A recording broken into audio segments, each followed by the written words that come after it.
হচ্ছে ওই senior care, তারপরে ওল্ড হোম, মানে অনেক সুন্দর সুন্দর কিছু নাম দেয়া আছে। নামগুলো খুব সুন্দর, শুনতে খুব ভালো লাগে। মায়ের সাথে সন্তানরা দেখা করতে যায় কখন জানেন? মায়ের সাথে সন্তানরা দেখা করতে যায় mother's day, father's day, Valentine day. Valentine ডেতে কম যায়, মাদার্স আর ফাদার্স ডেতে বেশি যায়। যায় ওই দিনে ফুল টুল নিয়ে যায়, মাম্মি মাম্মি মাম্মিরে বিশাল আকার আদর যত্ন, সন্ধ্যাবেলা চলে আসেন। আমার পাশে, আমি যেই পাশে থাকি, আমার পাশের বাসার বয়স্ক মহিলা বাড়ি বিক্রি করে দিবে। তো আমি যে এত সুন্দর জায়গায় বাড়িটা বিক্রি করবে কেন? পরে শুনলাম যে ওর ছেলে মেয়ে, একটা থাকে ক্যালিফোর্নিয়াতে, আরেকটা থাকে লুজিয়ানাতে।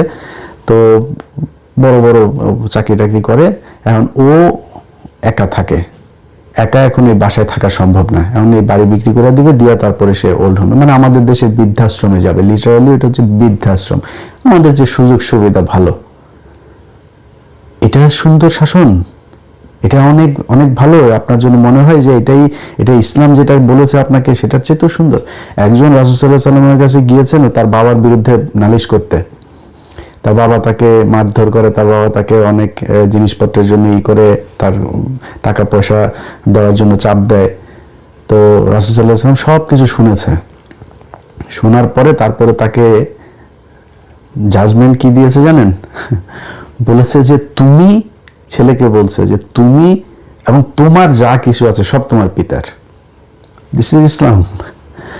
শয়তানি করার জায়গা না তো। যারা মানে দুর্বল চিত্তে শরিয়াটারে পুরা একদম মানে আদিম যুগের, আরে ভাই আপনি জানানই তো নাই শরিয়ার মধ্যে বলেছে কি সেইটাই জানেন। আপনি আপনার মতো করে খালি বলেছেন নারীদেরকে পর্দায় থাকতে হবে, নারীদেরকে, নারী বাইরে গেছে, নারী যুদ্ধ করেছে, নারী কাজ করেছে, চাকরি করেছে, চাকরি করবে, করছে, কোনো সমস্যা নেই। আপনার কে বলেছে তাদের ঘরের মধ্যে আটকে রাখতে হবে? এখন প্রশ্ন হচ্ছে, আমাদের দেশে যারা নারীদেরকে বাইরে নিতে চান তাদের উদ্দেশ্যটা কি, সেটা একটু আপনাদেরকে বলতে হবে। আমার মা, বোন, খালা, আমার দেশের নারী, সম্মানিত নারীরা যারা কাজ করেন বিভিন্ন জায়গায়, যেটা ডাক্তার শফিকুর রহমান তার পোস্টে বলেছেন, মানে পোস্টটাতে যেটা বলা হয়েছে, আমি যদি ধরে নিই কিছুক্ষণের জন্য যে ডাক্তার শফিকুর রহমান পোস্টটা করেছেন, ধরে নিলাম পোস্টটা যদি করে থাকে, পোস্টের মানেটা কি, যে এটা যদি বাংলা করেন, এটা কি বলা হয়েছে যে সবাই যারা বাইরে কাজ করতে যায় সবাই পতিতা, এটা বলা হয়েছে? বলা হয়েছে তা বাইরে কাজ করার নামে তাদেরকে পতিতা বানানো হয়, বা বাইরে কাজ করতে গিয়ে পতিতা হয়। এখন এটা কতটুকু সত্য? আমার বাংলাদেশে যদি নাকি সত্যি কথা বলেন, তাহলে আপনার কাছে আমার প্রশ্ন থাকলো যে বাংলাদেশের কোন অফিস আছে যে অফিসের ভেতরে নারী নির্যাতন হয় না, যৌন হয়রানি হয় না? একটা অফিস বলেন। পুলিশের শুধু যারা ক্যাডার হয়ে যারা আসেন, এএসপি, এর নিচে নন ক্যাডার যারা এএসআই, এসআই, কনস্টেবল, প্রতিটা জায়গায় চরমভাবে, আমি বলছি না যে সবাই তাদের ইজ্জত দিয়ে দিতে হয়, খুব কষ্ট হয়। যদি একটু দেখতে দেখতে সুন্দর হয়, তাদের জন্য খুব কষ্ট হয়ে যায় চাকরি করা। প্রতিটা জায়গায় এরকম অভিযোগ অহরহ হাজার হাজার পেয়েছি। এটা বাংলাদেশ। একটা অফিসের ভেতরে বসের সাথে আপনি যদি ভালো নিতে চান, আপনি করতে হবে। আমার অফিসের কথা বলে, যারা এই নারীদের বিরুদ্ধে মানে খুব করে, আমি 21 টিভিতে কাজ করেছি, আমি সেখানকার কথা বলি। আমাদের মজুমদার জুয়েল নামে একজন ছিলেন, সরি নামটা বলতে চাইনি, দেখ, উনি হচ্ছে এই প্রেজেন্টারদের এগুলো ডিল করতেন। কোন প্রেজেন্টার কখন যাবে,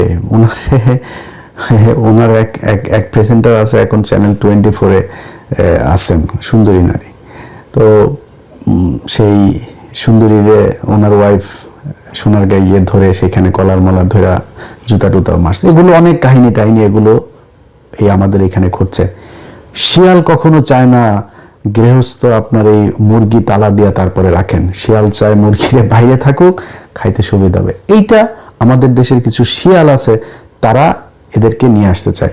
কিন্তু আমরাও চাই নারীরা বাইরে আসুক, নারীরা কাজ করুক, কিন্তু তাদের কাজে নিশ্চয়তা দিতে হবে। যেই শাহমাগিরা আজকে রাস্তায় বেরিয়ে এসেছে, সেই শাহমাগিরা আপনাকে রাস্তায় নামিয়েছে। রাস্তায় নামানোর পরে কোনোদিন আপনি শুনেছেন যে এরা আপনার কোনো বিপদে এসছে? সেই সুবর্ণচরে যেই 4 সন্তানের মা, ধানের শীষে ভোট দেয় নাই, ভোট দিয়েছে, সেই জন্য যাকে ধর্ষণ করা হয়েছে তার পাশে যা দাঁড়ায় নাই।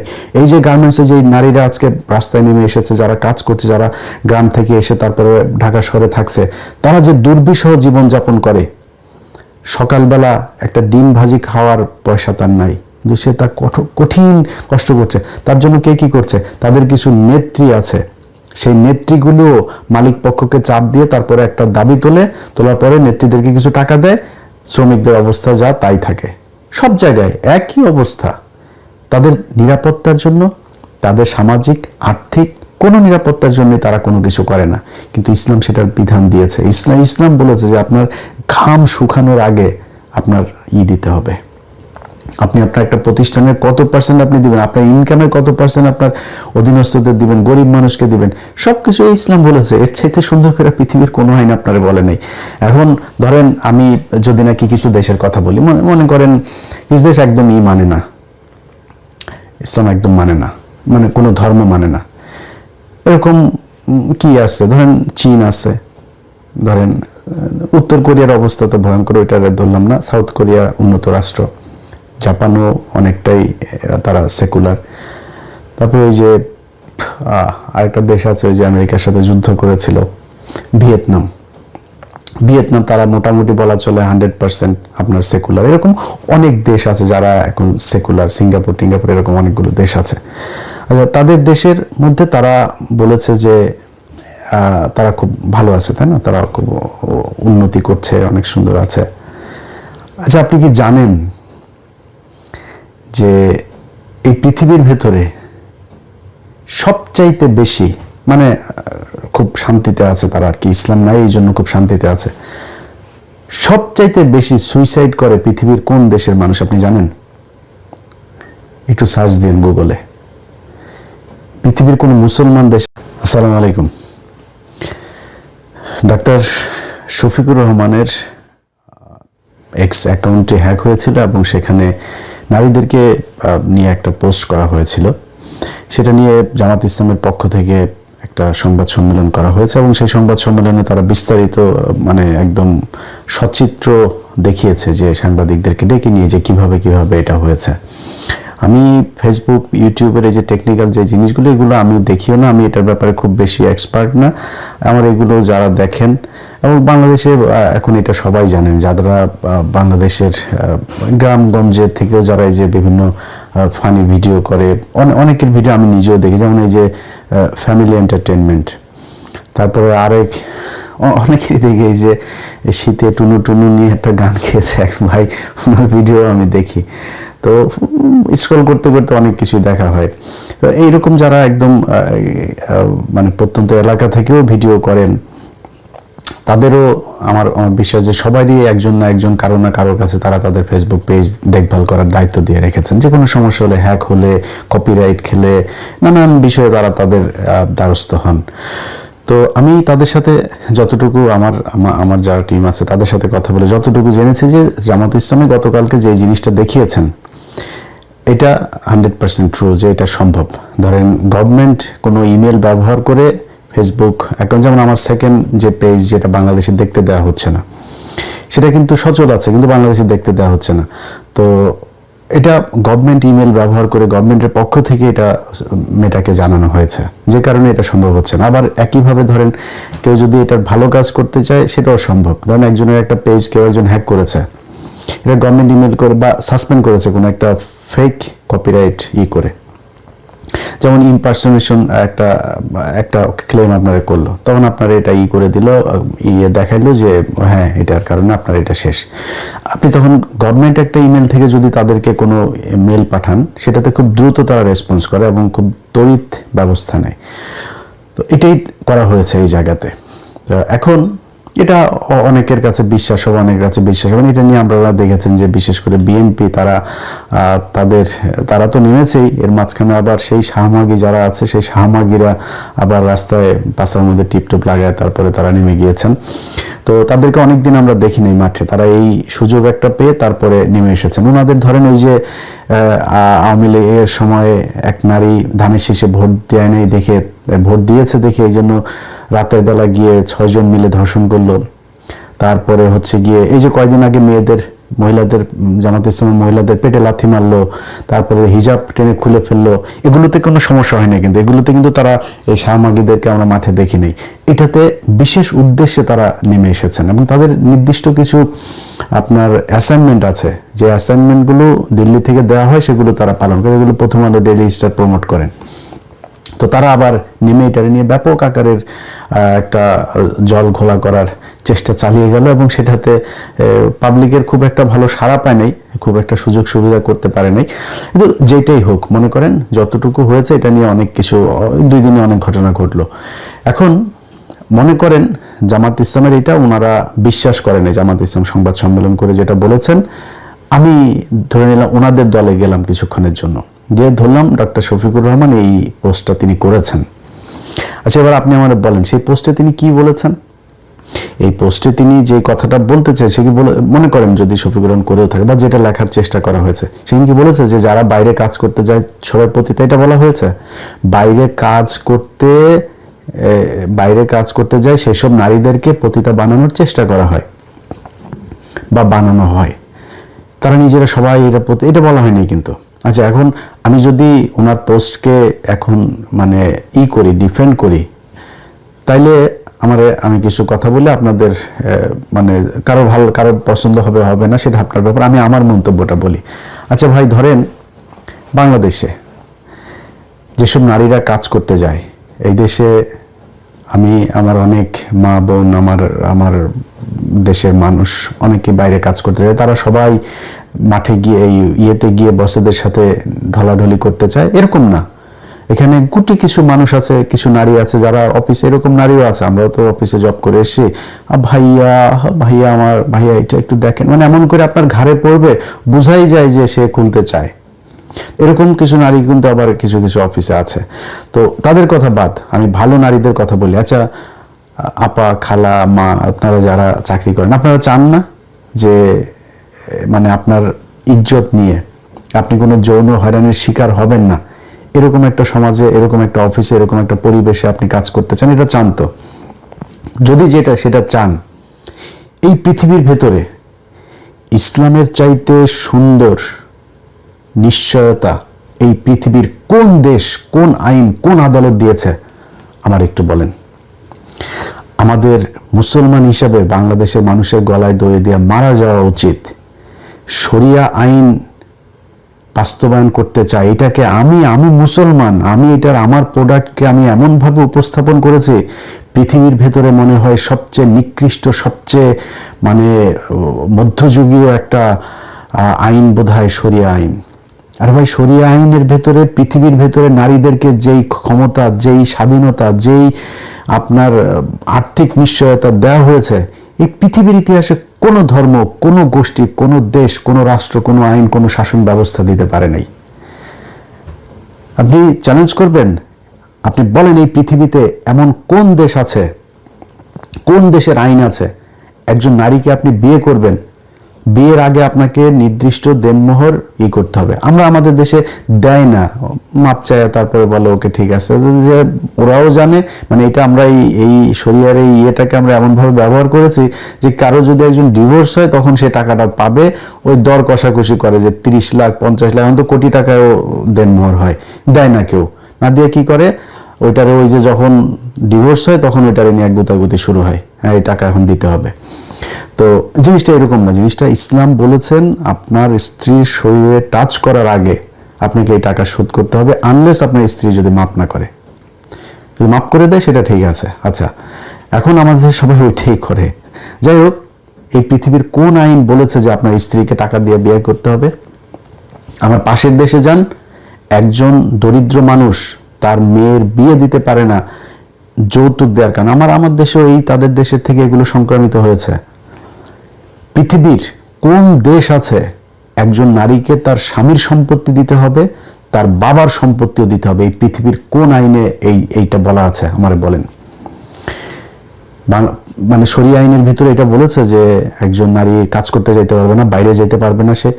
আরে ভাই, কোনো নারী যদি তার চোখ মুখ সব বন্ধ করে, ইসলাম আপনাকে বলেছে আপনি আপনার মুখমণ্ডলে একটু আপনি খোলা রেখে আপনি বাইরে যেতে পারবেন। যদি আপনি বেটার করতে চান, আপনি পুরো শরীর ঢাকেন, সেটা আপনার ব্যাপার, আপনাকে করে নেই। আপনি কাজ করতে যেতে পারবেন। ইসলাম আপনাকে যুদ্ধ করার সুযোগ দিয়েছে, যুদ্ধ করেছে আমাদের নারীরা, কোনো সমস্যা নেই। কিন্তু শরিয়া আইন মানে এমন একটা গজবের মতো তৈরি করেছে, এমন এই কথাটা শুনলেই মানে মনে হয় যেন বিশাল এক ভাই রাসূল সাল্লাল্লাহু আলাইহি ওয়াসাল্লাম বলেছিলেন যে উনি এমন একটা শাসন ব্যবস্থা রেখে যাবেন যেখানে মদিনা থেকে, আমি ভুল করলে সংশোধন করেন, আমি আসলে তো আর মানে আলেম না, যেখানে আমার ভুল হইতেই পারে, একবার পড়েছি যতটুকু মনে আছে সেটা বলছি। মদিনা থেকে একজন নারী সিরিয়াতে যাবেন, গভীর রাতে, তার মনের ভেতরে আল্লাহ ছাড়া আর কোনো কিছুর ভয় থাকবে না, এমন একটা সমাজ ব্যবস্থা উনি রেখে যেতে চান। এটা মানে কি? মানে হচ্ছে যে আপনি যখন আপনার সমাজে, যখন আপনি বাংলাদেশে একটা নারী রাত 3টার সময় বের হইতে পারবে একা একা, তো সে খেয়ে ফেলবে। তো এটাই ইসলাম, এটা করে দিয়ে গিয়েছে। রাসূল সাল্লাল্লাহু আলাইহি ওয়াসাল্লাম আসার আগে একজন নারীকে পুঁতে ফেলা হতো, জন্ম নেওয়ার আগে পুঁতে ফেলা হতো। সেই সমাজে রাসূল সাল্লাল্লাহু আলাইহি ওয়াসাল্লাম জন্ম নিয়েছেন এবং সেই সমাজে তিনি বলে গিয়েছেন যে আপনার সবচাইতে বড় নিয়ামত হচ্ছে আপনার কন্যা সন্তান। একজনকে জিজ্ঞেস করা হয়েছে যে ইয়া রাসূলুল্লাহ, বাবার অধিকার বেশি না মায়ের অধিকার? বলেছে মায়ের। আবার জিজ্ঞেস করেছে তারপর কার? বলেছে মায়ের। তারপর কার? মায়ের। তারপরে তোমার বাবার। এটা ইসলাম। আমরা এটারে এমনভাবে উপস্থাপন করেছি, আমি খুব আশ্চর্য হই, এটার নাম মুসলমান। আরে ভাই, আমি পৃথিবীর বৈশ্বিক কারণে, আমি নিজেই বলেছি, আমি কদিন আগে বলেছি, এখনো বলছি যে আমি এই মুহূর্তে বাংলাদেশের শরিয়া আইন পালন করার জন্য যেই পরিবেশ, যেই আমাদের নিজস্ব, এখন আমি ধরেন বললাম যে হ্যাঁ আমি এখন শরিয়া আইন চাই, আপনি শরিয়া আইন চাইলে আপনি সুদ খেতে পারবেন না, আপনি সুদ নিতেও পারবেন না। আপনার রিজার্ভ কত? আপনি জানেন আমার বিশ্ব ব্যাংকের কাছে লোন আছে কত, IMF এর কাছে লোন আছে কত, জাইকার কাছে লোন আছে কত, চীনের কাছে লোন আছে কত। আপনি দিতে পারবেন? পরের দিন আপনি দিয়ে দিতে হবে, আপনি সুদ খেতে পারবেন না, নিতেও পারবেন না, দিতেও পারবেন না, সাক্ষী থাকতে পারবেন না, লিখতে পারবেন না। 4 জন যাবে হাজতে, দোজখে। আপনি পারবেন না তো। আমার সেই সুযোগ আছে? আমি এখন মুখাপেক্ষী হয়ে আছি আমেরিকার কাছে, আমি চারিদিকে আমার সমস্যা, আমি পশ্চিমা সব দেশের ছাড়া আমি চলতে পারি না। সো আমার এত সাহস ভাই নাই, আমি এত ক্ষমতা দেখাইতেও পারবো না, আমি পারি না। যারা পারবে, যেমন আপনার চরমনায় পীর সাহেব, উনি পারবেন। তো ওনারা ওয়াজ করতে গেলে কি করেন?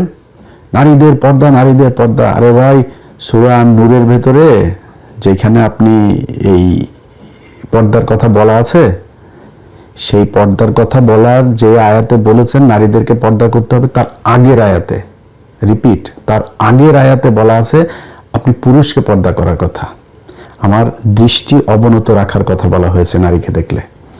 আপনি দেখেন না তারে, কেউ যদি হয়ে থাকে, সে তারটা করেছে, সে তারটা ভায়োলেট করেছে, আল্লাহ বলেছেন তাকে পর্দায় থাকতে, সে থাকে নাই, আপনি থাকেন, তাইলে তো হয়ে যায়। আমি তো আমেরিকায়, আমি তো দেখি কোনো পুরুষ তো মেয়ে মানুষের দিকে তাকায় থাকে না। আমি মানে এগুলি রাস্তাঘাটে দেখি, বুঝছেন, বুড়া বুড়া মানুষ, বিশেষ করে জ্যাকসন হাইটে গেলে বুড়া বুড়া মানুষ ট্যাঙ্গেলে হালকা করে একটু ঘষা লাগানোর চেষ্টা করে। এটা আমাদের বেটারা করেন, আমেরিকার বেটারা করে না তো। এগুলো কি ন্যাংটা হয়ে আছে না কি হয়ে আছে, তার কেয়ারও করে না, সে তার মতো নিচের দিকে তাকায় আছে, বই পড়ছে, ফোন দেখছে, কেয়ারও করে না। তো আপনি এরকম করেন, সমস্যা কোথায়? সব চাপাই দিতে হবে মেয়ে মানুষের উপরে। তো ওনারা এই মেয়েদের নিয়ে এগুলো বলে, যার সমস্যা, তারা আপনি ঘরের মধ্যে নারীকে আটকায় রেখেও তারা ঠিক রাখতে পারবেন না। কেন পারবেন না? ধরেন এই যে চরমনের 2 জনের কথাই বলি, একজন হচ্ছে সিদ্দিকুর রহমান কুয়াকাটা, নাম সিদ্দিকুর রহমানই তো বোধহয়, হ্যাঁ, আর ওর ভাইয়ের নাম হচ্ছে হাবিবুর রহমান। এই 2 ভাই আপনি ইউটিউবে সার্চ দিয়েন, আবু বকর নামে একজনের বউরে এই সিদ্দিক করে নিয়ে আসছে, আপনার ভাগায় নিয়ে আসছে। তাও ভাগায় নিয়ে আসছে না, তারে নিয়ে বিয়ে না করে দীর্ঘদিন তারা আপনার ছিল, এবং এখনো বিয়ে করেছে কিনা এটা নিশ্চয়তা নাই। সেই মহিলাকে আবু বকর সাহেবের স্ত্রীকে নিয়ে যায়, আপনি ইউটিউবে সার্চ দিবেন যে আবু বকরের স্ত্রীকে ভাগিয়ে নিল কুয়াকাটা, দেখেন ওইখানে আছে। এই হাবিবুর রহমান মিসবা এই আরেকজনের বউরে নিয়ে আসছে। তো তারা কাদের বউকে নিয়ে আসছে? রাস্তায় বেপর্দা এক মেয়েকে নিয়ে আসছে, আরেক আলেমের বউকে নিয়ে আসছে, যার কিনা মুখ থেকে নাক চোখ কোনো কিছু দেখা যায় না। তা আপনি তো পর্দা করে, ওই নারী তো আপনার হাত থেকে বাঁচতে পারে নাই। ওই মহিলার হাজবেন্ড আপনার হাত থেকে বাঁচতে পারে নাই, তার বউকে আপনি নিয়ে আসেন, ছোট ছোট বাচ্চা রেখে সেই মহিলা চলে এসছে আপনার কাছে, তো আপনার কাছে পর্দা করে লাভটা হলো কি? ওনারা এটারে ব্যবহার করেন। কেউ যদি শরীয়তকে ব্যবহার করে নিজের মতো করে নারীদেরকে করতে চায়, সৌদি আরবে বাংলাদেশের একজন মানুষ যায় যদি নাকি চুরি করে, তার আপনি হাত কেটে দিবেন, কিন্তু সৌদি আরবের একজনের মেরে ফেললেও তার কোনো বিচার নাই। ঘরে কাজের বুয়া নিয়ে একটা করলে সেটারও কোনো বিচার নাই। ওনাদের জন্য আবার আলাদা, এটা আবার কাস্টমাইজ করে শরিয়া আইনকে তারা তাদের মতো করে ব্যবহার করে। ওইটা তো ইসলাম না। ইসলাম কোরআন যেটা বলেছে সেটাই ইসলাম। এর বাইরে পৃথিবীর কোন দেশ ইসলাম, কোন হুজুর কেমনে কি ব্যবহার করলো, ওইটা আমার দেখার বিষয় না। কোরআনের বাইরে শরিয়ার কোনো কিছু নেই। সে কোরআন আপনাকে বলেছে শরিয়ার মধ্যে যে একজন মানুষের, একজন নারীর অধিকার কি, সেটা স্পষ্টভাবে বলে দিয়ে গিয়েছে। একজন বলতে পারেন যে ধরেন ভাই শরিয়া আইন তো এটার চাইতে আপনার যেসব দেশে শরিয়া আইন আছে তার চাইতে তো যেসব দেশে শরিয়া আইন নাই তারা আমাদের চাইতে অনেক ভালো আছে। হ্যাঁ, আমাদের চাইতে অনেক ভালো আছে মানে আপনার কাছে মনে হতে পারে অনেক ভালো আছে। ধরেন পশ্চিমের অনেক দেশ, তাদের প্রচুর সম্পত্তি আছে, প্রচুর টাকা পয়সা। একটা মানুষ বাংলাদেশে যদি চিকিৎসা নিতে যায়, ঢাকা মেডিকেলে যদি তার লোকজন না থাকে, সে ঢুকতেও পারবে না। ঢুকলেও যায় ওই মেজের মধ্যে পড়ে থাকতে হবে, বাইরে পড়ে থাকতে হবে, 10 দিনে কোনো ডাক্তার আসবে না, তার মতো করে সে ওইখানে পড়ে থাকবে। কিন্তু এখন যদি আপনি লন্ডনের একজন মানুষের হয়, কল দিবে, সাথে সাথে ঘরে চলে আসবে, এসে আপনাকে নিয়ে যাবে, হসপিটালে চিকিৎসা করাবে, করায় টরায় সব কিছু সুস্থ করে তারপর আপনার ছাড়বে। তো বিশাল আকারের ব্যাপার না? আমার দেশে তো সেই টাকা নাই, আমার দেশের সরকারের সেই অবস্থা নাই, কিন্তু আমার দেশে অনেক কিছু আছে। যেটা আছে সেটা শুধুমাত্র ইসলামের কারণে। কি আছে আপনারা বলি। ধরেন আমাদের দেশে কতজন মানুষ আছেন যার বাবা মা তার সন্তানরা দেখেন না? কত পার্সেন্ট আছে সেটা? আমি আমার গ্রামের কথা, একদম প্রত্যন্ত গ্রামে চুয়াডাঙ্গাতে আমি বড় হয়েছে। আমার গ্রামে আমার মনে আছে, আমি ছোট ছিলাম তখন, তো একজনের 5 ভাই 6 ভাই, তারা প্রতি বছর যখন ধান আসতো ওই সবার ঘর থেকে 2 মণ 3 মণ 5 মণ করে, যাদের যেরকম সামর্থ্য ছিল, এই ধান তার বাবা মাকে সব ভাই মিলে দিত। আর তারা খাইতো টাইতো যা, সেগুলো সব ওদের ভাইদের ঘরে, এই ভাইয়ের ঘরে 1 মাস, ওই ভাইয়ের ঘরে, বা সবাই মিলে খাবার দিত, এরকম ভাবে খাইতো। আর ওই যে ধান টান দিত, ওইটা তাদের পকেট খরচ, বাজারে গিয়ে একটু চা খাবে, বিড়ি খাবে, এগুলো জন্য দেওয়া হইতো। আর বাবা মার প্রতি সবার সমান সম্মান। তো এই যে মানুষগুলো যে 2 মণ ধান, কিন্তু তার জন্য বিশাল ব্যাপার, অনেক কষ্ট করে তার এটা দিতে হয়। সেই মানুষগুলো তার মাকে ফেলে দেয় না তো। একজন রিক্সাওয়ালা তার মাকে ফেলে দেয়, তার বাবাকে ফেলে দেয়, সে তার মাকে নিয়ে বৃদ্ধাশ্রমে রেখে আসে? বরং আমার দেশের শিক্ষিত সমাজ, যারা এলিট, যাদের ছেলে মেয়ে অস্ট্রেলিয়া থাকে, ইউরোপে থাকে, আমেরিকা থাকে, কানাডাতে থাকে, তারা বৃদ্ধাশ্রমে থাকে, তাদের লাশ পড়ে থাকে ফ্রিজের মধ্যে 5 দিন 6 দিন। কোনো রিক্সাওয়ালার মায়ের লাশ পড়ে থাকে না, কোনো মসজিদের ইমাম সাহেবের লাশ কোনোদিন পড়ে থাকে না। এখন এই পশ্চিমা দেশের মধ্যে মনে করেন তাদের প্রচুর টাকা পয়সা আছে, সবকিছু আছে। আমি নিজে সাক্ষী ভাই, আপনার মা থাকে হচ্ছে ওই সিনিয়র কেয়ার, তারপরে ওল্ড হোম, মানে অনেক সুন্দর সুন্দর কিছু নাম দেওয়া আছে, নামগুলো খুব সুন্দর, শুনতে খুব ভালো লাগে। মায়ের সাথে সন্তানরা দেখা করতে যায় কখন জানেন? মায়ের সাথে সন্তানরা দেখা করতে যায় mother's day, father's day, Valentine ডেতে কম যায়, মাদার্স আর ফাদার্স ডেতে বেশি যায়। ওই দিনে ফুল টুল নিয়ে যায়, মাম্মিরে বিশাল আকার আদর যত্ন, সন্ধ্যাবেলা চলে আসেন। আমার পাশে, আমি যেই বাসায় থাকি, আমার পাশের বাসার বয়স্ক মহিলা বাড়ি বিক্রি করে দিবে। তো আমি যে এত সুন্দর জায়গায় বাড়িটা বিক্রি করবে কেন? পরে শুনলাম যে ওর ছেলে মেয়ে, একটা থাকে ক্যালিফোর্নিয়াতে, আরেকটা থাকে লুজিয়ানাতে, তো বড় বড় চাকরি টাকরি করে। এখন ও একা থাকে, এখন এই বাসায় থাকা সম্ভব না, এখন এই বাড়ি বিক্রি করে দিবে, দিয়া তারপরে সে ওল্ড হোমে, মানে আমাদের দেশের বৃদ্ধাশ্রমে যাবে। লিটারালি এটা হচ্ছে বৃদ্ধাশ্রম। আমাদের যে সুযোগ সুবিধা ভালো, এটা সুন্দর শাসন, এটা অনেক অনেক ভালো। আপনার জন্য মনে হয় যে এটা ইসলাম যেটা বলেছে আপনাকে, সেটার চেয়ে তো সুন্দর। একজন রাসূল সাল্লাল্লাহু আলাইহি ওয়াসাল্লামের কাছে গিয়েছেন তার বাবার বিরুদ্ধে নালিশ করতে। তার বাবা তাকে মারধর করে, তার বাবা তাকে অনেক জিনিসপত্রের জন্য করে, তার টাকা পয়সা দেওয়ার জন্য চাপ দেয়। তো রাসূল সাল্লাল্লাহু আলাইহি ওয়াসাল্লাম সব কিছু শুনেছে। শোনার পরে তারপরে তাকে জাজমেন্ট কি দিয়েছে জানেন? বলেছে যে তুমি, ছেলেকে বলছে যে তুমি এবং তোমার যা কিছু আছে সব তোমার পিতার। দিস ইজ ইসলাম। শয়তানি করার জায়গা না তো। যারা মানে দুর্বল চিত্তে শরিয়াটারে পুরা একদম মানে আদিম যুগের, আরে ভাই আপনি জানানই তো নাই শরিয়ার মধ্যে বলেছে কি সেইটাই জানেন। আপনি আপনার মতো করে খালি বলেছেন নারীদেরকে পর্দায় থাকতে হবে, নারীদেরকে, নারী বাইরে গেছে, নারী যুদ্ধ করেছে, নারী কাজ করেছে, চাকরি করেছে, চাকরি করবে, করছে, কোনো সমস্যা নেই। আপনি কে বলেছে তাদের ঘরের মধ্যে আটকে রাখতে হবে? এখন প্রশ্ন হচ্ছে আমাদের দেশে যারা নারীদেরকে বাইরে নিতে চান তাদের উদ্দেশ্যটা কি, সেটা একটু আপনাদেরকে বলতে হবে। আমার মা, বোন, খালা, আমার দেশের নারী, সম্মানিত নারীরা যারা কাজ করেন বিভিন্ন জায়গায়, যেটা ডাক্তার শফিকুর রহমান তার পোস্টে বলেছেন, মানে পোস্টটাতে যেটা বলা হয়েছে, আমি যদি ধরে নিই কিছুক্ষণের জন্য যে ডাক্তার শফিকুর রহমান পোস্টটা করেছেন, ধরে নিলাম পোস্টটা যদি করে থাকে, পোস্টের মানেটা কি, যে এটা যদি বাংলা করেন এটা কি বলা হয়েছে, যে সবাই যারা বাইরে কাজ করতে যায় সবাই পতিতা, এটা বলা হয়েছে? বলা হয়েছে তা বাইরে কাজ করার নামে তাদেরকে পতিতা বানানো হয় বা বাইরে কাজ করতে গিয়ে পতিতা হয়। এখন এটা কতটুকু সত্য? আমার বাংলাদেশে যদি নাকি সত্যি কথা বলেন, তাহলে আপনার কাছে আমার প্রশ্ন থাকলো যে বাংলাদেশের কোন অফিস আছে যে অফিসের ভেতরে নারী নির্যাতন হয় না, যৌন হয়রানি হয় না? একটা অফিস বলেন।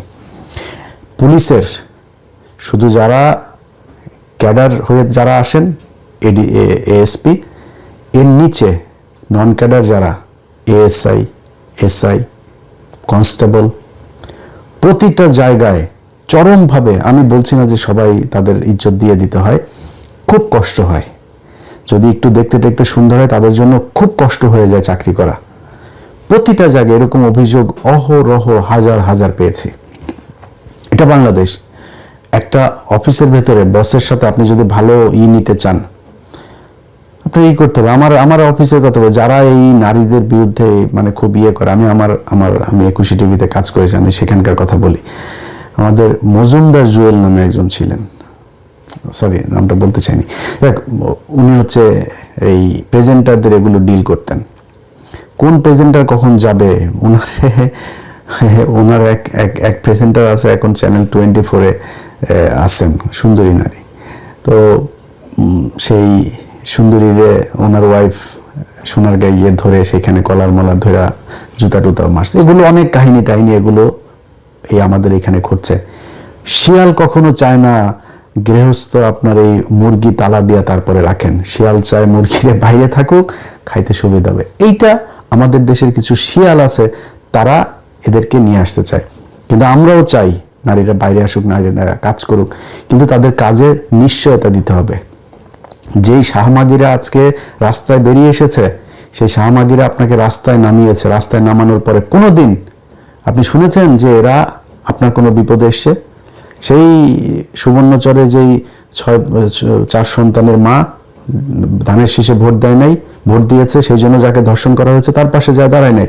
এই যে গার্মেন্টসে যে নারীরা আজকে রাস্তায় নেমে এসেছে, যারা কাজ করছে, যারা গ্রাম থেকে এসে তারপরে ঢাকা শহরে থাকছে, তারা যে দুর্বিষহ জীবনযাপন করে, সকালবেলা একটা ডিম ভাজি খাওয়ার পয়সা তার নাই, কিন্তু সে তার কঠিন কষ্ট করছে। তার জন্য কে কি করছে? তাদের কিছু নেত্রী আছে, সেই নেত্রীগুলো মালিক পক্ষকে চাপ দিয়ে তারপরে একটা দাবি তোলার পরে নেত্রীদেরকে কিছু টাকা দেয়, শ্রমিকদের অবস্থা যা তাই থাকে। সব জায়গায় একই অবস্থা। তাদের নিরাপত্তার জন্য, তাদের সামাজিক আর্থিক কোনো নিরাপত্তার জন্য তারা কোনো কিছু করে না, কিন্তু ইসলাম সেটার বিধান দিয়েছে।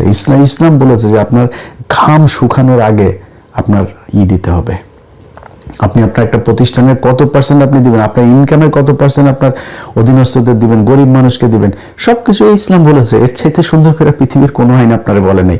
এখন ধরেন আমি যদি নাকি কিছু দেশের কথা বলি, মনে করেন কিছু দেশ একদমই মানে না, ইসলাম একদম মানে না, মানে কোনো ধর্ম মানে না, এরকম কি আছে? ধরেন চীন আছে, ধরেন উত্তর কোরিয়ার অবস্থা তো ভয়ঙ্কর, ওইটা ধরলাম না। সাউথ কোরিয়া উন্নত রাষ্ট্র, জাপানও অনেকটাই তারা সেকুলার। তারপরে ওই যে আরেকটা দেশ আছে ওই যে আমেরিকার সাথে যুদ্ধ করেছিল, ভিয়েতনাম, তারা মোটামুটি বলা চলে 100% আপনার সেকুলার। এরকম অনেক দেশ আছে যারা এখন সেকুলার, সিঙ্গাপুর এরকম অনেকগুলো দেশ আছে। আচ্ছা, তাদের দেশের মধ্যে তারা বলেছে যে তারা খুব ভালো আছে, তাই না? তারা খুব উন্নতি করছে, অনেক সুন্দর আছে। আচ্ছা, আপনি কি জানেন যে এই পৃথিবীর ভেতরে সবচাইতে বেশি, মানে খুব শান্তিতে আছে তারা, আর কি ইসলাম নাই এই জন্য খুব শান্তিতে আছে, সবচাইতে বেশি সুইসাইড করে পৃথিবীর কোন দেশের মানুষ আপনি জানেন? একটু সার্চ দিন গুগলে। পৃথিবীর কোন মুসলমান দেশ, আমরা আমাদের দেশের মানুষ, আমার বাংলাদেশের যে পরিমাণে মানুষের সমস্যা, যে পরিমাণে ঘনবসতি, যত ঝামেলা নিয়ে একটা মানুষ বেঁচে আছে, এই মানুষগুলির ভেতরে যদি খালি ইসলাম না থাকতো, প্রতিদিন কয়েক হাজার মানুষ সুইসাইড করে মারা যাইত। গ্যারান্টি দিলাম এটা। লেখেন গুগলে সার্চ দিন, কারা বেশি সুইসাইড করে, কারা পাগল হয়ে যায়, উন্মাদ হয়ে যায়, যায় তারপরে মানুষের গুলি করে মারা ফেলে। দেখেন বিভিন্ন দেশ এরকম ক্যাটাগরিক্যালি দেখেন, সব উন্নত দেশ। কেন এত কেন এত অস্থিরতা কেন? যদি নাকি এত সুখে থাকবেন, আপনার তো কোনো সমস্যা নাই। আপনার ভাই কারেন্টের সমস্যা না, গ্যাসের সমস্যা না, টাকার সমস্যা না, জিডিপি বিশাল বিশাল জিডিপি আপনাদের, তো সামাজিক নিরাপত্তার জায়গাতে আপনি কাজ না করলে সরকার আপনারা বাঁচায় রাখতেছে, চিকিৎসা ফ্রি, শিক্ষা ফ্রি, তারপরে সমস্যা কেন? এটা নিজের একটু প্রশ্ন করেন, তাহলে অনেক উত্তর পাওয়া যাবেন। সব শেষ, আমার মা বোনেদেরকে একটু বলি। আমার মা বোনেরা ধরেন, ডাক্তার শফিকুর রহমান আল জাজিরাতে একটা ইন্টারভিউ দিয়েছে, সেখানে আমি ওনার ইন্টারভিউটা শুনলাম। উনি হয়তো কৌশলী হয়ে অনেকভাবে বলতে পারতেন। আমার সাথে এখানে একজনের কথা হচ্ছিল, সে বলছে ডাক্তার শফিক ভাই এটা কি করলো, উনি কি করছে? ডাক্তার শফিকুর রহমানকে প্রশ্ন করেছে যে তোমার দলের প্রধান কেউ প্রধান হইতে নারী হইতে পারবে কিনা? উনি বলেছে না, কোরআন বলেছে। ভাই আমি বলি নাই, কোরআন, এটা কোরআনুল হাকিম, বিজ্ঞানময় কোরআন, এই বিজ্ঞানময় কিতাব বলেছে যে তাকে তার কেন বলেছে? তার অপমান করার জন্য, অসম্মানিত করানোর জন্য। আপনার রাত 3টার সময় একটা মিটিং আছে, আপনি যাবেন সেখানে, পারবেন? আপনাকে তো আল্লাহ এটা দিয়েছে, আপনি গর্ভবতী হবেন, আপনি এই অবস্থায় আপনি কাজ করতে যাইতে পারবেন? তাহলে ওই সময় আপনার দেশটা চালাবে কে? ওই সময় আপনার অফিসটা চালাবে কে? একজন পুরুষকে শারীরিকভাবে সেই সক্ষমতাটা আল্লাহ দিয়ে দিয়েছেন। আপনি একজন পুরুষ ভ্যান ট্যান টাইনা টুইনা রিক্সা বৃষ্টির মধ্যে মানুষ নিয়ে পানির মধ্যে টানতেছে, একজন নারীর পক্ষে কি সম্ভব? সেটা সম্ভব না। আপনারা অসম্মানিত করে নাই, সম্মানিত করেছে। এটা বলে যে একজন নারীকে যতটুকু সহজ কাজ দেওয়া যায়, তো সহজ কাজটা কি? গৃহস্থালির কিছু ছোটখাটো কাজ, এটাই তো। এই জন্য তাদের ধরেন বাসার বাড়ি টাড়ি এগুলো দেখা টেকা, এগুলো তারা তাদের মতো করে করলো। তারা কিছুটা নমনীয়, তাদের শারীরিকভাবেও আল্লাহ তাদেরকে মানে সুন্দরভাবে তৈরি করেছেন। তাদের একটু শক্তির দিক থেকে তারা পুরুষের চাইতে একটু কম শক্তিশালী, এভাবে তৈরি করেছেন। তো তারা কম যেটা পরিশ্রম হয় এরকম কিছু কাজ করবে। এখন এটারে আপনি যদি মনে করেন যে খুব অপমানজনক, খারাপ জিনিস, আপনার সাথে আমি অ্যাগ্রি করলাম। অ্যাগ্রি করে তারপরে আপনারা একটা জিনিস বলি, কালকে থেকে বাংলাদেশে আমি চাই যান আপনাদের সাথে, যারা চান আর কি, তাদের সাথে আমি একমত হয়ে বললাম কালকে থেকে বাংলাদেশে পুরুষদের সবারে বাদ দিয়ে দেওয়া হোক চাকরি থেকে। সব পুরুষকে বাদ দিয়ে সব নারীদেরকে আপনারা অফিসে দিয়ে দেন। তাহলে অন্তত আমরা মানে পুরুষরাও মানে নিশ্চয়তা থাকবো, ঠিক আছে ওই সব মহিলারাই করে, চুল টুল টানানি করে যেখানে পারে ওইখানে থাকুক, কাজ করে, কোনো সমস্যা নেই। পুরুষ তো নাই, শিয়াল তো নাই, তো শিয়াল না থাকলে তো সমস্যা হবে না। তো তারা কাজ করুক, ওইখানে করবেন। যদি করতে চান ওইটাও করেন, আমাদের কোনো সমস্যা নেই। কিন্তু সমস্যাটা যেটা হবে, আমি ভিডিওটা শেষ করার আগে ছোট্ট একটা গল্প বলে নিই আপনাদেরকে। এইখানে আমেরিকাতে আমার পরিচিত এক আপা আছে। ওই আপা, ওনার হাজবেন্ডের সাথে আমার খুব ভালো সম্পর্ক। ওনাদেরকে আমি অনেক বড় একটা উপকার করেছিলাম কোনো এক সময়, তো সেই থেকে তাদের সাথে আমার পরিচয়। এই হাজবেন্ডকে একটা ঈদের দিন লোকটাকে ওর পরিবারের, ওর ভাই বোন মা বাবা, মানে ওর দিকের কোনো আত্মীয় স্বজনের সাথে তাকে মিশতে দেয় না, যাইতে দেয় না। ঈদের দিন নামাজ পড়ার নাম দিয়ে ওই লোক একটু গিয়েছে ওর ভাইদের বাড়িতে দেখা করতে, এই পাশাপাশি থাকে, খুব বেশি দূরে না। তো নামাজের পরে একটু সে সন্দেহ হয়েছে, অথবা সে হয়তো পেছনে পেছনে ওই নামাজের ওইখান পর্যন্ত গিয়েছিল, গিয়ে তারপরে ফলো করেছে, দেখেছে যে সে নামাজ পড়ে কই যায়, তার ভাইয়ের বাড়িতে গিয়েছে। তার ভাইয়ের বাড়িতে সেমাই খাওয়া অবস্থায় কলারে ধরে টেনে তারপরে বাড়িতে নিয়ে এসছে। আচ্ছা, তো ওই ভাই আবার ওনার এই পারিবারিক এই বিষয়গুলো সব আমারে বলতো, এরকম এরকম সমস্যা, হ্যাঁ এই সে, খুব ভয় পাইতো বুঝছেন। মনে করেন যে আমি ওনারে বলছি ভাই আমার টাকা লাগবে 1000, এমন ভাই এটা যেন কোনোভাবে যেন ও না জানে, বুঝছেন, এত ভয়ের মধ্যে থাকতো। তো এই মহিলা এখানে ওনাদের 2টা বাড়ি আছে, এই বাড়ির ভাড়া টাড়া যা আছে সব ওই মহিলাই করে। উনি এই বয়স হয়ে গিয়েছে, বেশ ভালো বয়স হয়েছে, এখনো খুব পরিশ্রমের কাজ টাজ করেন। তো উনি এই ছেলের বিয়ে করাবেন, ওই মহিলা ছেলের বিয়ে করাবেন। তো আমারে এসে বললো যে ইলিয়াস ভাই আমার ছেলের তো বিয়ে করাবো। ছেলেটা আমেরিকায় বড় হয়েছে, কোনোদিন বাংলাদেশে যায়ও নাই। তো বলছে ভাই আমেরিকান মেয়েদের তো বিয়ে করাবো না, এরা বেশি চালাক, আর বাংলাদেশে বিয়ে করাইতে চাই, সহজ সরল দেখে একটা মেয়ে আমার খুঁজে দিবেন, যাতে এখানে সবাই বাংলাদেশের মেয়েরা কিন্তু আবার একটু লোভী হয়, ওরা এসে কিন্তু আমার বাড়িটারি এগুলো টিয়ে যেন এইসব টাকা পয়সার খবর টবর যেন না নেয়, একটু সহজ সরল দেখে, একটু গ্রামের মেয়ে দেখে আমার সুন্দরী, আবার স্লিম লাগবে, সুন্দরী লাগবে, কিন্তু সহজ সরল গ্রামের একটা মেয়ে লাগবে। তো আমি খুব অবাক হয়ে চিন্তা করলাম যে এই মহিলা তার হাজবেন্ডে তার বাপের ভাইদের বাড়িতে ঈদের সেমাই খাইতে দিতে যেতে চায় নাই, সে এখন তার ছেলেকে চায় আঁকড়ায় ধরে রাখতে। এটা পারবেন? আপনাদেরকে, বাংলাদেশের আমার মা বোনদেরকে যদি আমি কালকে থেকে বলে দেই যে পুরো দায়িত্ব সব আপনাদের, সংসার